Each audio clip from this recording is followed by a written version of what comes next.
Je profiterai de l'occasion pour dire au chef de l'État un merci. Merci parce que l'OCOSA n'est pas oublié pendant les 4 ans qu'il est en train de finir. Et je lui demanderai de continuer dans le même élan. Quand nous allons prendre par exemple l'asphaltage qui évolue correctement dans l'arrondissement de l'OCOSA, dans la commune de l'OCOSA, dont je suis le chef. Je souhaiterais que la deuxième phase soit entamée et pour que l'OCOSA soit la plus belle ville. Je pense que s'il y a quelque chose à espérer de mieux pour le Bénin et pour les populations, c'est surtout que 2019 puisse être une année de paix. 2020 plutôt puisse être une année de paix, une année de concorde nationale. Parce que 2019, les Béninois ont eu peur. Il y a eu une psychose. Et il faut que les gouvernants puissent entendre cette peur qui habite vraiment les populations pour qu'on puisse travailler pour amener cette paix qui est chère donc, aux populations du Bénin. Je suis un acteur des médias. Je voudrais croire que 2020 pourra être une année des professionnels des médias parce que nous avions attendu. Il y a eu des choses qui ont été promues.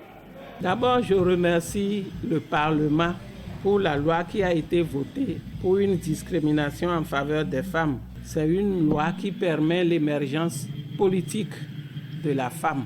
Le problème n'est pas réglé, c'est partiellement réglé.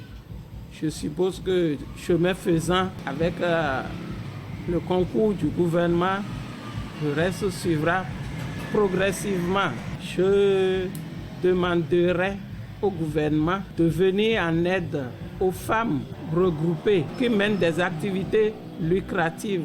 Parce que dans les milieux ruraux, la charge de la famille repose essentiellement sur la femme. Quand la femme est épanouie, toute la famille a la joie au cœur. Oui, j'espère du gouvernement qu'il tourne son regard vers les travailleurs de tous les secteurs.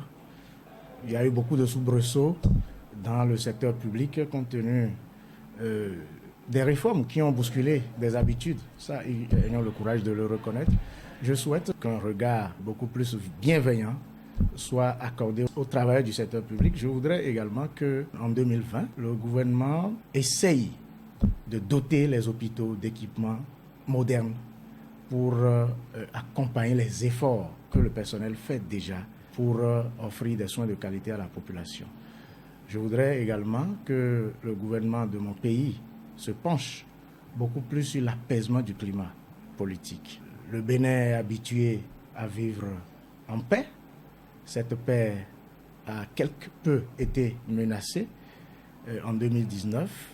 Et nous appelons les gouvernants de notre pays à engager des discussions franches avec leurs autres frères qui se réclament être de l'opposition pour que le pays avance sur un fond d'entente, un fond de fraternité pour que le Bénin embrasse définitivement le chemin du développement.